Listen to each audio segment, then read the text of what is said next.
Praise lord. హల్లెలూయా. మన ప్రభువును రక్షకుడైన యేసుక్రీస్తు వారి నామాన్ని బట్టి మీ అందరికి కూడా పేరు పేరు చెప్పిన వందనాలు. మరి మరొక పునరుద్ధాన ఆరాధన నందు మరొక ఆదివారం నందు ఈ విధంగా కూడుకుని ప్రభును ఆరాధించటానికి, ప్రభును స్తుతించటానికి, ప్రభు బోధించిన బోధల్లో మన ఆత్మను రక్షించే బోధలు విని మన ఆత్మను ఎలా రక్షించుకోవాలి, ఆత్మీయ పోరాటంలో ఎలా గెలవాలి, ఆత్మీయ పోరాటంలో మరి గెలిచి ఎలా పరలోక రాజ్యం మనం చేరుకోవాలి అనే విషయాలు నేర్చుకోవటం కొరకు మరొక్కసారి ప్రభు మనకు అవకాశం ఇచ్చినారు. అందులో బట్టి తండ్రి అయిన దేవునికి లెక్కించలేని మరొకసారి స్తోత్రాలు. ప్రియ సహోదరి సహోదరులారా, మరి దినమునందు రోమిలికి రాసిన పత్రిక 1వ అధ్యాయము 18వ వచనాన్ని చదువుకుందాం. దుర్నీతి చేత సత్యమును అడ్డగించు మనుషుల యొక్కయు సమస్త భక్తిహీనత మీదను దుర్నీతి మీదను దేవుని కోపము పరలోకము నుండి బయలుపరచబడుచున్నది. గమనించండి, చిన్నపాటి ప్రార్థన. పరిశుద్ధుడా, మహోన్నతమైన తండ్రి, అల్పుడును అయజ్ఞను దేవా, మరి సమయంలో ప్రభు అందరితో మీరు మాట్లాడండి తండ్రి. స్తోత్రాలు ప్రభు. నీ దాసుడు బలహీనుడు బలపరచండి. ఈ బిడ్డలు కూడా ప్రభు వినే కృపను అవకాశము దయచేయండి. విని గ్రహించుకునే కృప మా అందరికీ దయచేస్తారని మా ప్రభును రక్షకుడైన క్రీస్తు వారి పేరట మిమ్మల్ని అడిగి వేడుకుంటున్నాము తండ్రి. ఆమేన్. సహోదరులారా, చదవబడిన లేఖనాన్ని మనం జాగ్రత్తగా పరిశీలిస్తే, దుర్నీతి చేత సత్యమును అడ్డగించు మనుష్యుల యొక్క సమస్త భక్తిహీనత మీదను దుర్నీతి మీదను దేవుని కోపము పరలోకము నుండి బయలుపరచబడుచున్నది. గమనించండి, దేని చేత అంటమ్మా? దేని చేత అండి? దుర్నీతి చేత. దుర్నీతి చేత సత్యమును అడ్డగించు మనుషులు ఉన్నారంటే ప్రపంచంలో. ఎప్పటి నుంచి ఉన్నారు వీళ్ళు? దుర్నీతి చేత సత్యమును అడ్డగించే మనుషులు. సత్యం అంటే యేసుప్రభు అంటాడు, నీ వాక్యమే సత్యము. ఎలాగంటే నీ వాక్యమే సత్యము తండ్రి అంటాడు. ఈ వాక్యమే సత్యం. మరలా మనం లోనికి వెళ్ళిపోతే కనుక, ముందుకు వెళ్ళిపోతే, ఆది యందు వాక్యముండును, వాక్యము దేవుని యొద్ద ఉండును, వాక్యము దేవుడై ఉండెను. ఇవాళ దేవుని వాక్యము ఏదైతే ఉన్నదో, ఈ పరిశుద్ధ గ్రంథము మాటలు, ఇందులో ఉన్న ప్రతి మాట కూడా పరిశుద్ధాత్మ ప్రేరేపణ చేత రాయబడి ప్రపంచంలో ప్రతి మానవుని వెలిగిస్తూ మనిషిలో ఉన్న ఆత్మను రక్షించడానికి, మనుషులో ఉన్న ఆత్మను ప్రభు దగ్గర చేర్చడానికి ఉపయోగపడే ఈ పరిశుద్ధ గ్రంథం ఏదైతే ఉన్నదో, ఈ పరిశుద్ధ గ్రంథంలో మాటలు ఏవైతే ఉన్నావో అవి ప్రపంచానికి చేరకుండా, ప్రపంచంలో ఉన్న దేవుని పిల్లలకి అందకుండా. ప్రపంచంలో ఎవరున్నారండి? దేవుని పిల్లలు ఉన్నారు. దేవుని పిల్లలు ఎవరండి? మళ్ళా దేవుని పిల్లలు ఈ భూమి మీద పుట్టిన ప్రతి ఒక్కరు కూడా, ఈ భూమి మీద పుట్టిన ప్రతి ఒక్కరు కూడా దేవుని పిల్లలేనంటండి. అందరూ దేవుని పిల్లలే. మరైతే అందరూ దేవుని పిల్లలు అయితే ఎందుకు కొంతమంది క్రైస్తవులు ఉండగా కొంతమంది వేరే వేరే మతాల వారు ఉన్నారు అంటే, ఈ సత్యం అనే వాక్యము కొంతమంది దగ్గరికి మాత్రమే అందగలిగింది. కనమా వాళ్ళ దగ్గరికి, కనమా సహోదరుల దగ్గరికి, కనమా దేవుని పిల్లల యొద్దకు ఈ వాక్యం వెళ్ళకుండా కంటికి కనబడని ఒక శక్తి, కంటికి కనబడని ఒక శక్తి ఉంది ఈ ప్రపంచంలో. వాడే దురాత్మ, దెయ్యంగాడు.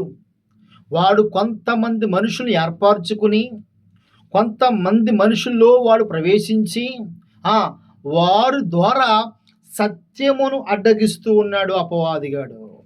అయితే అపవాదిగాడు అందరిని వాడుకుంటాడంటే, అందరినీ కాకుండా ఎవరైతే వాడు అనుకూలంగా ఉంటారో, అంటే వాడు భావాజాలాలు.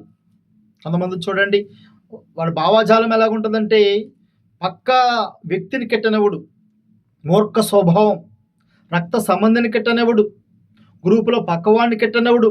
ఇటువంటి కొంత దుర్మార్గుల్ని ఏర్పరచుకుంటాడు వాడు, అధికారాన్ని ఏర్పరచుకుంటాడు. అందుకే మనం పోరాడుచున్నది మనుషులతో కాదు గాని దురాత్మల సమూహములతోనూ అంధకార సమూహములతో మనం పోరాడుచున్నాము. ఈ దురాత్మలు, అంధకార శక్తులు ఏవైతే ఉన్నావో అవి కొంతమంది మనుషులతో కుమ్మక్కైపోయి ఈ సత్యం అనే వాక్యాన్ని ప్రపంచానికి అందనవ్వకుండా, ఈ సత్యం అనే వాక్యాన్ని ప్రపంచంలోనికి వెళ్ళకుండా అడ్డు వేస్తారంటండి. అడ్డు వేసే విధంగా వాడు ప్రేరేపిస్తాడు సాతానుడు మనం గమనిస్తే గనక. అయితే ప్రభు లేఖనం ఈ విధంగా చెప్తూ ఉన్నది, అడ్డగించు మనుషుల యొక్క సమస్త భక్తిహీనత మీదను వీడు ఎవరిని ఏర్పరచుకుంటాడంటే భక్తిహీనుల్ని ఏర్పరచుకుంటాడంటండి. సాతానుడు ఎవరిని ఏర్పరచుకుంటాడు? భక్తిహీనులు. వారికి దేవుడు అంటే భయం ఉండదు. పైగా వాళ్ళు అంటారు, మా మతాన్ని కాపాడుకుంటున్నామంటారు. నిజంగా వాళ్ళ మతాన్ని కాపాడుకునేవాడు ఎవరుంటారండి? దేవుణ్ణి ఎవడన్నా కాపాడాలా? దేవుడు కాపాడుకోలేడా? అంటారు కదంటారండి. ఇప్పుడు మనమైనా సువార్త ప్రకటిస్తున్నామంటే దేవుని కాపాడట్లేదు, మనము దేవుని పిల్లలను కాపాడుతున్నాం. అంతే కదండి, మన ఉద్దేశం అదే కదా. దేవుని కాపాడుతున్నాం మనం. కాబట్టి మన మతాన్ని మనం కాపాడుకోవడం కాదు. ఇవాళ చాలామంది అంటారు, మా మతాన్ని మేము కాపాడుకోవడం కొరకు, మా మతాన్ని మేము కాపాడడం కొరకు మేము మిమ్మల్ని రానివ్వట్లేదు.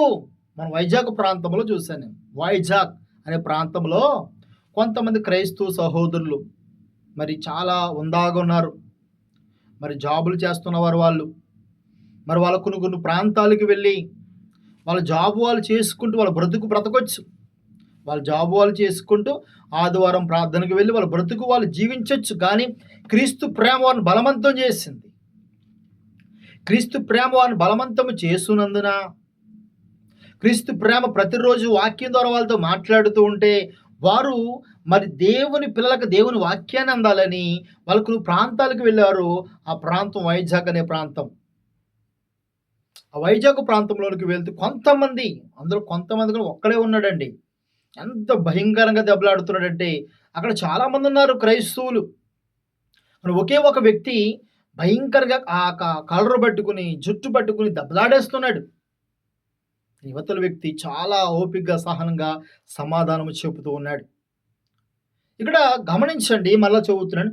దుర్నీతి చేత సత్యమును అడ్డగించు మనుషులు. ఇప్పుడు సువార్త ప్రకటిస్తున్న వారు ఏం పాడు చేస్తున్నారు ప్రపంచాన్ని? సువార్త ప్రకటిస్తున్న వారు ఏం దొంగతనం చేస్తున్నారు? సువార్త ప్రకటిస్తున్న వారు ఏం దోచుకుంటున్నారు? సువార్త అనగేంటి? మంచి వార్త, మంచి వార్త. మనిషిలాగా బ్రతకండ్రా, మనిషిలాగా జీవించండ్రా అని చెప్పేదే సువార్త. యేసుక్రీస్తు పుట్టుక, మరణము, పునరుద్ధానము, ఈ మూడు ఏం ప్రకటిస్తుందంటే ఈ లోకంలో ఒక ఆయన పుట్టాడు, ఆయన దేవుడు. ఆయన ఎలా బ్రతకాడో మీరు అలా బ్రతకండి అని చెప్పేదే సువార్త. అలా బ్రతుకుతే మీకు మోక్షం ఉంది, పరలోకం ఉందని చెప్పేదే సువార్త. ఇటువంటి సువార్తను ప్రకటిస్తుంటే ఈరోజు కొంతమంది, గుర్తుపెట్టుకోండి, ఇది ఏదో మన ఇండియా దేశంలోనే కాదు కానీ ప్రపంచ దేశాలలో యుద్ధాలు జరుగుతున్నాయి.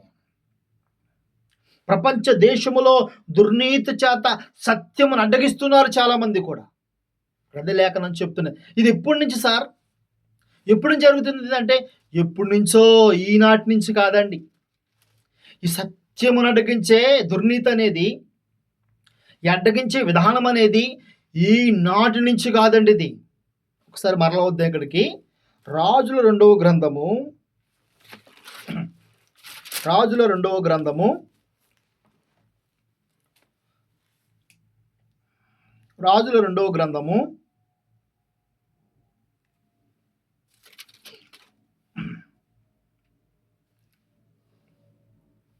18వ అధ్యాయము 22వ వచనం. రాజుల రెండవ గ్రంథము 18వ అధ్యాయం 22వ వచనం. క్షమించాలి. రాజుల రెండవ గ్రంథము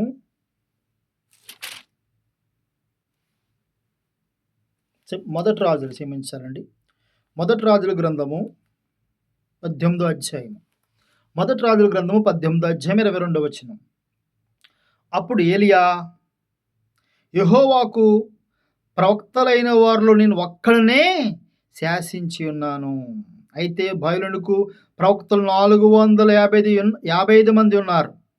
గమనించండి, ఇక్కడ ఏలియా మాట్లాడుతున్నారు. ఏలియా ఏమన్నారంటే, అప్పుడు ఏలియా, యెహోవాకు ప్రవక్తలైన వారిలో నేను నేనొక్కడనే మిగిలి ఉన్నానంటున్నాడండి. ఏ కాలం ఇది? యేసుక్రీస్తు ప్రభువారు ఈ భూమి మీదకి రాకమునుపే, యేసుక్రీస్తు ప్రభువారు ఈ భూమి మీదకి రాకమునుపే, యేసుక్రీస్తు ప్రభువారు ఈ భూమి మీదకి రాకమునుపే అప్పుడు కూడా ఇశ్రాయేలు దేశం అని ఒక దేశం ఉంది. వాళ్ళు యేసుక్రీస్తు భూమి మీదకి వచ్చేంత వరకు కూడా వాళ్ళకి ఇచ్చిన ధర్మశాస్త్ర నియమం ప్రకారంగా బ్రతకాలి. వారికి కూడా ఒక సత్యాన్ని ఇచ్చాడు దేవుడు. ఆ సత్యం ప్రకారంగా వారు బ్రతకాలి. అయితే ఆ రోజుల్లో కూడా ఆ సత్యం ప్రకారం వారు బ్రతకకుండా ఆ రోజే దుష్టుడనేవాడు యెజ్బేలు అనే ఒక స్త్రీని ఏర్పరచుకుని, గుర్తుపెట్టుకోండి, వాడు ఎప్పుడు ఎవరిని ఏ రీతిగా ఏర్పరచుకుంటాడో తెలియదు. వాడు ఒక స్త్రీని ఏర్పరచుకుని ఆ రోజుల్లో దేవుని సేవకులైన వారిని చంపించేసిందండి ఆవిడ. చాలా మందిని చంపించేసింది. ఆ రోజుల్లో ఇశ్రాయేలు యొక్క రాజుగారు ధనము, ఇశ్రాయేలు రాజు ఎవరు? ఆహాబు. ఈ ఆహాబు రాజుగా ఉంటే ఆ రాజుగా ఉన్న ధనమంతా ప్రజలకి ఖర్చు పెట్టవలసిన ధనాన్ని ఆమె చేత పుచ్చుకుని మరి యెహోవాకు ఎదురుగా, దేవునికి ఎదురుగా, సత్యమునకు ఎదురుగా తన దుర్నీతి చేత ఆ రోజుల్లోని సత్యాన్ని అడ్డగించాలని దేవుని ప్రవక్తలందరినీ చంపించుకుంటూ వచ్చేసింది.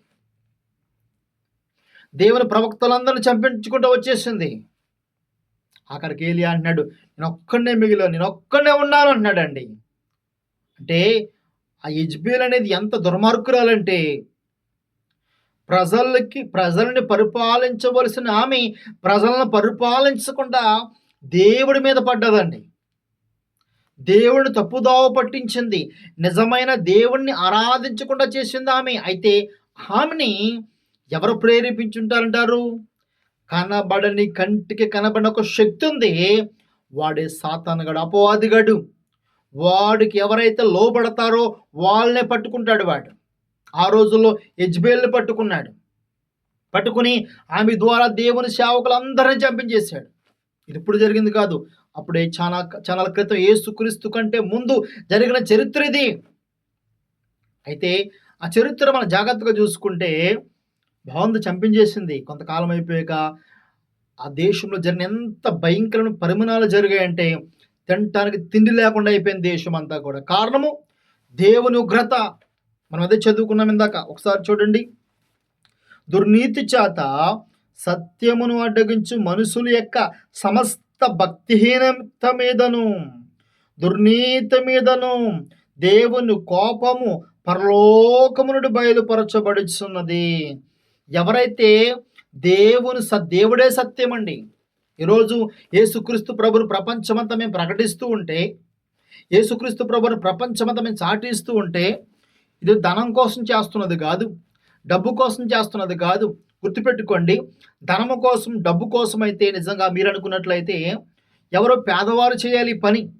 మీరు గమనించండి, జాబులు ఉన్నవారు తమ జాబును కూడా పక్కకు పెట్టి ₹1,00,000, ₹2,00,000 సాలరీ వచ్చేవారు కూడా దేవుని ఆ జాబులు కూడా వదిలిపెట్టేసి క్రీస్తును ప్రేమను ప్రకటిస్తున్నారని మీకు అర్థం కావాలి. యేసు ప్రభు నిజమైన దేవుడని, ఆయన ఎంత గొప్ప దేవుడని. కానీ ఇవాళ ఎందుకు ఈ లేఖనాలు నేను బోధిస్తూ ఉన్నానంటే, ప్రపంచంలో చాలామంది దుర్నీతి పరులు ఉన్నారు, దుర్మార్గులు ఉన్నారు. నేను అందరినీ అంటలేదు. అయితే వారికి ఎవరైతే సపోర్ట్ చేస్తారో వారు వల్ల మీరు కూడా నాశనం అయిపోతారు. ఇది నిజం. దేవుడు లేఖనం సెలవిస్తూ ఉన్నది. ఆ రోజున యెజ్బేల్ అనే ఒక స్త్రీ దేవుని ప్రవక్తలను చంపిస్తే, దేవుని బోధకులను నాశనం చేస్తే, ఆ రోజు ఆ దేశము ఆమెతో సహకరించింది. ఎవరు కాదు, వాళ్ళు ఇశ్రాయేలు ప్రజలే. ఆమె సై అంటే సై అన్న దేశమంతా. అయితే వాళ్ళకి దానికి ప్రతిఫలం ఏంటి తెలుసండి? మరి తినటానికి తిండి లేక వారు పడ్డ పాటలు అంత కాదు. నీతిమంతుడైన దైవజనుడు ఏలీయా ప్రార్థన చేయగా 3.5 సంవత్సరాలు వర్షం కురలేదు ఆ దేశంలో. తిండి లేదు, తిప్పలు లేవు, తినటానికి తిండి లేదు, తిప్పలు లేవు, త్రాగడానికి నీళ్ళు లేవు. వాళ్ళు పడ్డ బాధలు మరెవ్వరూ పడలేదండి. పావురము రెట్ట కూడా దొరకలేదంట ఆ రోజుల్లో వాళ్ళకి. మీకు తెలుసో తెలీదో, ఆ రోజు వాళ్ళు అనుభవించిన శోభ ప్రపంచం ఇప్పుడు దాకా ఎవరు అనుభవించండ్రు. అంత భయంకరమైన శిక్ష వాళ్ళు ఆ రోజున అనుభవించారు. ఎందుకు ఈరోజు మనం జ్ఞాపం చేసుకున్నామంటే, ఈ రోజుల్లో చాలామంది కూడా ఆవేశముతో యేసుక్రీస్తు ప్రేమను ప్రకటిస్తూ ఉంటే అడ్డగిస్తూ ఉన్నారు దుర్మార్గం చేత. ఏం హాని చేస్తున్నారని? వైజాగ్ అనే ప్రాంతం కాదండి, చాలా ప్రాంతాలు చూస్తుంటే భయంకరంగా సువార్థకుల్ని హింసిస్తున్నారు, సువార్థికులను కొడుతూ ఉన్నారు, సంఘాలకి అలర చేస్తూ ఉన్నారు. ఏ పాపం చేశారు వాళ్ళు? ఏమి తప్పు చేశారు వాళ్ళు? క్రైస్తవుడైనందుకు మీకేమైనా మిమ్మల్ని ఏమైనా హానికారం జరుగుతుందా? క్రైస్తవుడు అనేవాడు ప్రపంచ శాంతి కొరకు ప్రార్థన చేసేవాడు, అధికారుల కొరకు ప్రార్థన చేసేవాడు. అటువంటి క్రైస్తవుడు చంపాలని చూస్తున్నారంటే ఒక మనుషులుగా మేమేమి చేయలేకపోయామో, మనుషులుగా మా వల్ల ఏమి కాకపోతుందేమో క్రైస్తవుల వల్ల కానీ గుర్తుపెట్టుకోండి, దేవుడు ఉన్నాడు. అయితే మీరు అనొచ్చు, ఇటు క్రైస్తవులు అనొచ్చు, ఇతర వాళ్ళు అనొచ్చు, దేవుడు ఉంటే ఏడి అనొచ్చు. లేఖనం చెప్తుంది, దుర్నీతి చేత సత్యమును అడ్డగించు మనుషుల పైన పరలోకము నుండి వస్తుందంటండి. ఏంటది? ఉగ్రత. ఉగ్రత. ఆ ఉగ్రత వస్తే మనం తట్టుకోగలుగుతామా? మనం ఆగగలుగుతామా? ఎందుకు గతంలో కరోనా వైరస్లు ఎందుకు వచ్చాయి? కొన్ని ప్రాంతంలో అగ్ని వర్షాలు ఎందుకు కురుస్తున్నాయి? కొన్ని ప్రాంతాలు ఊర్లు ఎందుకు కొట్టుకుపోతున్నాయి? దుర్నీతి చేత సత్యమును అడ్డగిస్తూ ఎవరైనా సరే మరి అయితే గుర్తుపెట్టుకోండి, దేవుడు వెంటనే నాశనం చేసేవాడు కాదు, కానీ ప్రతి వ్యక్తికి సమయం ఇస్తాడు, ప్రతి ప్రాంతానికి సమయం ఇస్తాడు. మీరు అనుకోవచ్చు, మీ దేవుడు నాశనం చేసేవాడా, మీ దేవుడు చంపేవాడు? లేదు. ప్రతి వ్యక్తి మారు మనస్సు పొందాలని కోరుకునే ఏకైక వ్యక్తి మా దేవుడు. చూడండి, లేఖనం ఇంకొక లేఖనం చూద్దాము. తిమోతికి రాసిన మొదటి పత్రిక, తిమోతికి రాసిన మొదటి పత్రిక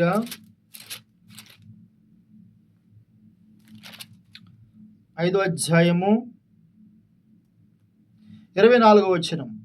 కొందరి పాపములు తేటగా బయలుపడి న్యాయపు తీర్పునకు ముందుగా నడుచుచున్నవి, మరికొందరి పాపములు వారి వెంట వెళ్ళుచున్నవి. అటువంటి మంచి కార్యములు తేటగా బయలుపడుచున్నవి, బయలుపడనివి దాచబడిన ఎర్రవు. కొందరు పాపాలంటండి మనకంటే ముందుగా వెళ్ళిపోతున్నాడు దేవుని దగ్గరికి. అంటే పాపములో కూడా పరిమితి ఉంది కదండి.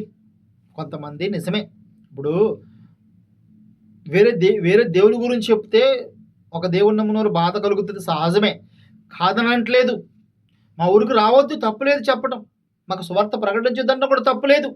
కానీ వస్తున్న వ్యక్తుల్ని కొడుతున్నారే, వస్తున్న వ్యక్తుల్ని చిత్రహింసలు పెడుతున్నారే, రకరకాల బూతులు తిడుతున్నారే. ఇటువంటిది ఎలా ఉంటుందంటే, వారు కొంతమంది పాపములంట నాయపు పేట కానీ మనకంటే ముందుగా దేవుని దగ్గరికి వెళ్ళిపోతాయంట. మరికొంతమంది పాపములు మనతో పాటు పట్టుకుని వెళ్తామంట. మీకు అర్థమవుతుందండి? కొంతమంది పాపములు మనకంటే ముందుగా దేవుని సన్నిధికి వెళ్ళిపోతాయి. గుర్తుపెట్టుకోండి. ఇలా క్రైస్తవునైనా గుర్తుపెట్టుకోండి, ఒక క్రైస్తవుడు అనేది కాదండి, దేవుని న్యాయపీఠం ఎదుట పరిశుద్ధ గ్రంథం ప్రకారంగా మేము చూసుకుంటే ఒక వ్యక్తి మరొక వ్యక్తిని కొట్టడం కానీ, హింసించటం కానీ, అన్యాయంగా ఒక వ్యక్తి మరొక వ్యక్తికి అన్యాయం చేయటం కానీ దేవుని దృష్టిలో పాపమే. క్రైస్తవుడి గురించి నేను చెప్పట్లేదు. ఒక క్రైస్తవుడు మరొక హింసించిన పాపమే. దేవుని బిడ్డల్ని ఇవాళ చాలామంది కూడా అక్రమంగా హింసిస్తూ ఉన్నారు. దానికి మూల్యం చెల్లించుకోవాలి. దేవుడు అంటున్నాడు, కొందరు పాపములు మనకంటే ముందుగా దేవుని దగ్గరికి వెళ్ళిపోతున్నాయంట, మరికొంతమంది పాపములు మన వెంట వెళ్తున్నాయంట. దేవుడు కన్యారు చేస్తే నీ బ్రతుకేంటి? దేవుడు కన్యారు చేస్తే నీ జీవితం ఏంటి? నువ్వేం సమాధానం చెప్పగలుగుతావు? గుర్తుపెట్టుకుని పుల్లారా, మనుషులతో మనం పెట్టుకుంటేనే అవతల వ్యక్తి పగ తీర్చుకుంటాడే, కానీ ఎందుకని దేవుడు ఎవరి మీద పగ తీర్చుకోవట్లేదు? ఎందుకు దేవుడు ఆలోచిస్తూ ఉన్నాడంటే, ఒకసారి చూడు, పేతురు గారు రాసిన రెండవ పత్రిక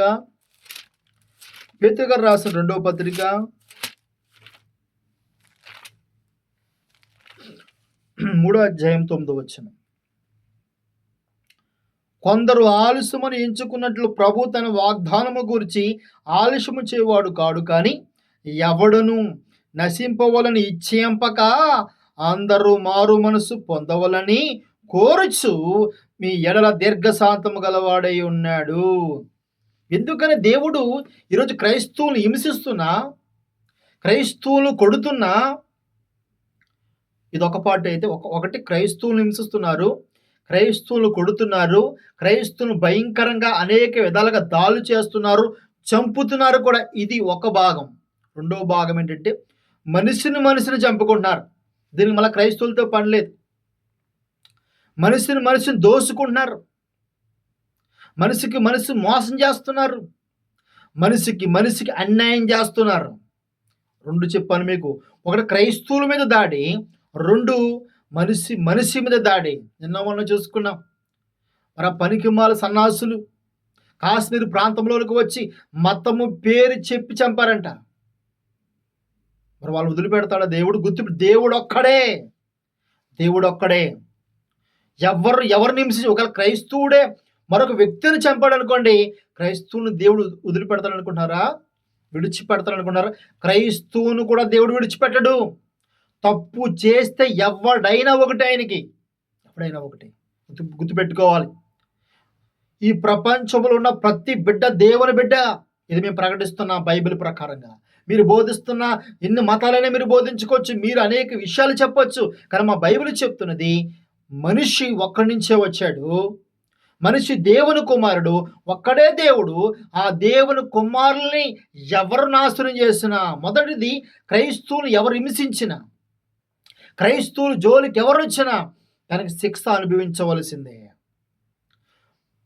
సాటి మనిషిని హింసించిన, సాటి మనిషికి అన్యాయం చేసిన, సాటి మనిషిని చంపిన, ఏ మతం వచ్చి పేరు చెప్పి మరొక మతం వాడిని చెప్పిన వాడికి కూడా భయంకరమైన శిక్షలు దేవుడు ఇస్తాడండి.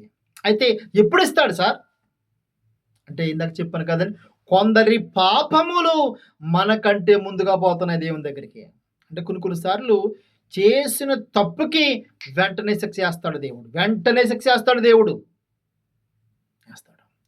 కొంతమంది మనతో పాటు వెళ్తాయంట. బైబిల్లో కూడా ఉంటాడు ధనవంతుడు. వాడు వెనకాలే వెళ్ళాయి పాపాలు, వాడికంటే ముందు వెళ్ళలేదు. వాడు వెనకాలే వెళ్ళాయి. చచ్చిపోయిన సెకండ్లో వాడు పడుతున్న వేతన బాధ అంత ఇంత కాదు. కాబట్టి నా ప్రియ సంగమా, ఈ మాటలు ఎవరైతే వింటున్నారో మీరు క్రైస్తవుని హింసించేవారుగా ఉండొద్దు. రెండోది మనిషిని హింసించొద్దు. మనం మనిషిలాగా చూస్తూ, మనిషిలాగా ప్రేమించి, ఏ ధర్మం చెప్పినా అదే చెప్తుంది.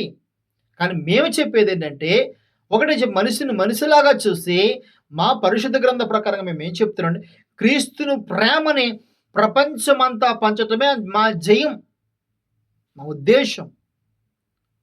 కాబట్టి క్రైస్తవురాలుగా మరి ఎందుకు దేవుడు ఉగ్రత చూపించట్లేదంటే, ఎవరూ నశింపకూడదని. ఇక్కడ మనం పేతురు రాసిన పత్రికలో చదువుకున్నాం కదండి, ఎవరు నశింపకూడదని దేవుడే దీర్ఘశాంతం కలిగి ఉన్నాడంట, ఓర్పడుతున్నాడు, సహనం కలిగి ఉన్నాడు. మారుతారని ఇంకా మారుతారని దేవుడే దీర్ఘశాంతము గలవాడు. ఎందుకో తెలుసా? ఎవడు నశించిపోవటం అనేది దేవుని చిత్తము కాదు, దేవుని ఇష్టము కాదు. ఎందుకంటే మనందరము కూడా దేవుని పిల్లలమే, అందరూ దేవుని పిల్లలమే. కాబట్టి ఈ ప్రపంచంలో ఏ వ్యక్తి నశించిపోవడం అనేది దేవుని ఇష్టము కాదు. కానీ దేవుడు వెయిట్ చేస్తున్నాడు, సమయాన్ని ఇస్తున్నాడు, మారుతారేమో అని. కానీ చాలామంది మారకుండా చాలా మూర్ఖత్వంగా ఉంటున్నారు. తగిన మూల్యాన్ని మీరు చెల్లించుకోవాల్సినది. లాస్ట్గా క్రైస్తవులుగా నేనేం చేయాలంటే, పరిశుద్ధ గ్రంథము చెప్తూ ఉన్నది, జరుగుతున్న దాడుల పట్ల, జరుగుతున్న అక్రమముల పట్ల ఎలా మనం ముందుకు వెళ్ళాలంటే, ఎఫెసీయులకు రాసిన పత్రిక 6వ అధ్యాయము 19వ వచనం, మరియు నేను దేని నిమిత్తము రాయబడిన సంఖ్యలతో ఉన్నానో ఆ సువార్త మర్మమును ధైర్యముగా తెలియజేయుటకు నేను నోరు తెరిచినప్పుడు దానిని గురించి నేను మాట్లాడవలసినట్లుగా ధైర్యముతో మాట్లాడకే వాక్శక్తి నాకు అనుగ్రహించుతున్నట్లు నా నిమిత్తము పూర్ణమైన పట్టుదలతో విజ్ఞాపమును చేచు మెలకువగా ఉండుడి. దైవశావుడు అన్నాడు, ఇవాళ నుంచి కాదు కానీ ఎప్పటి నుంచో ఈ దాడులు జరుగుతున్నాయి.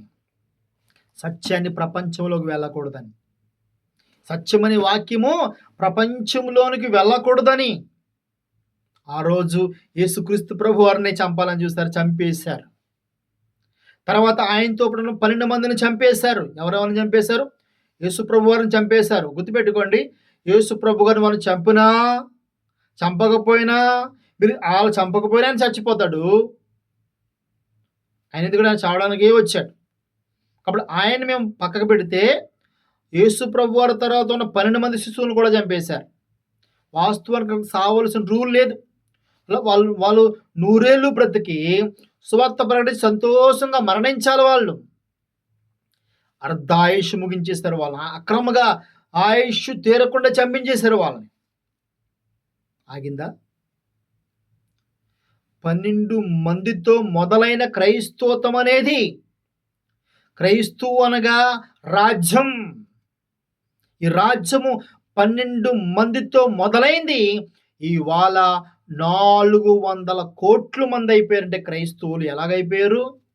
కత్త, కొడవల, బాంబా, ధనమా, డబ్బా లేదు లేదండి.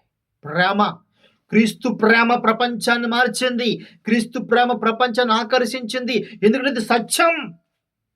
సత్యాన్ని ఎవ్వడు అడ్డేయలేడు, సత్యాన్ని ఎవ్వడు ఆపలేడు.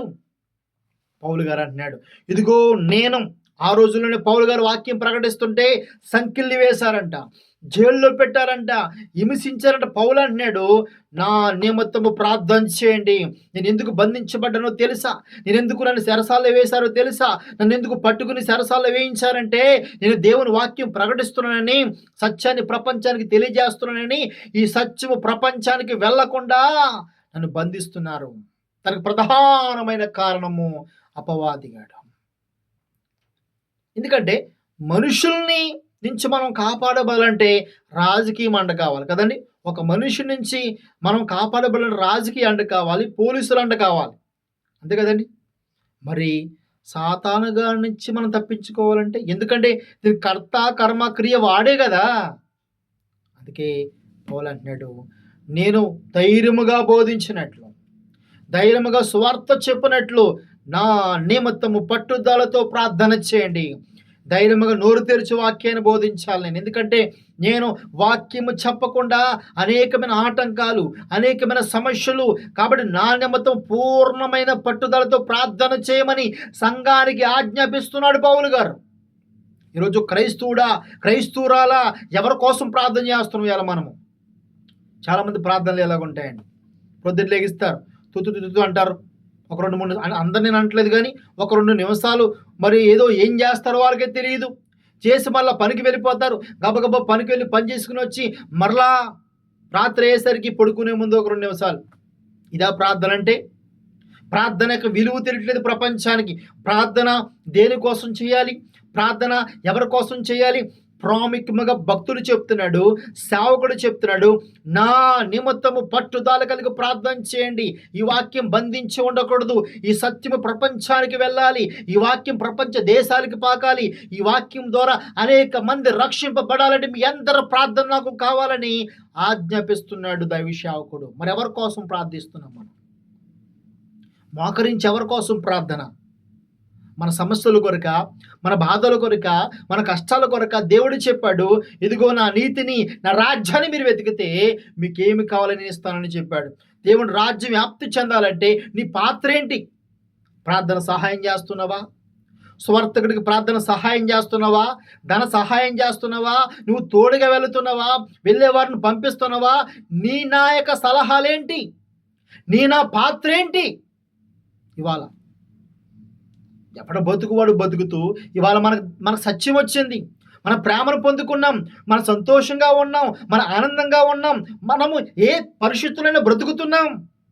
నేను ఒక అతను వీడియో చూశానండి, కొడుకు చచ్చిపోతున్నాడు వీడియో చేసి.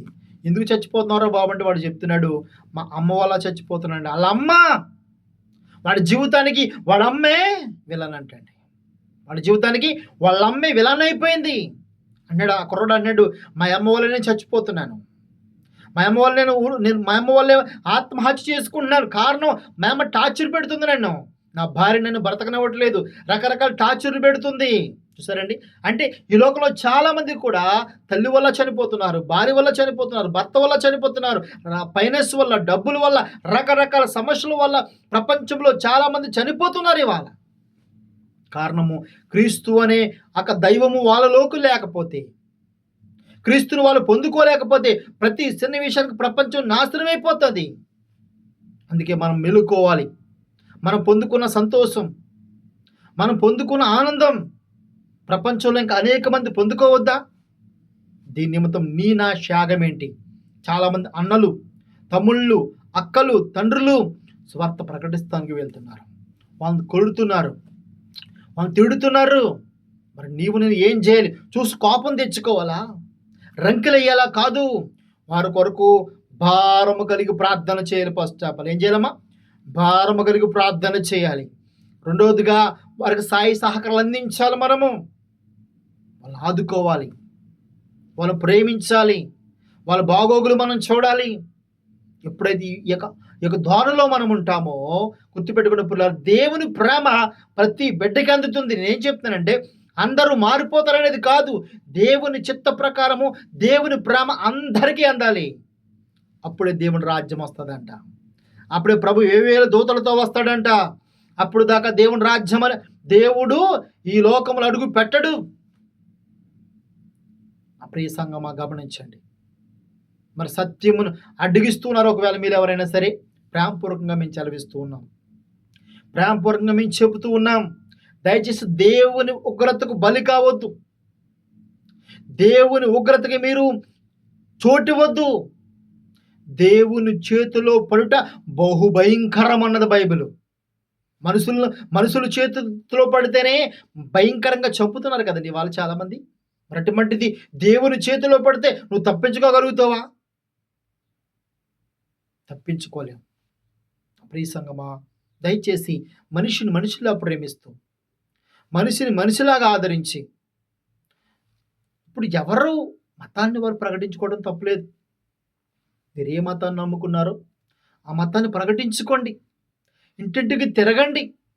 మీ పుస్తకాలు మీరు పంచుకోండి. మీ దేవుడు ప్రేమను మీరు కూడా చెప్పండి. తప్పేముంది? అందరూ ఆ ధోరణి ఉంటే మంచిదండి. అందరూ కూడా తమ నమ్మిన దైవాన్ని ఆరాధించుకుంటూ వారి దేవుని ప్రకటించుకోవడం అనేది మంచిది.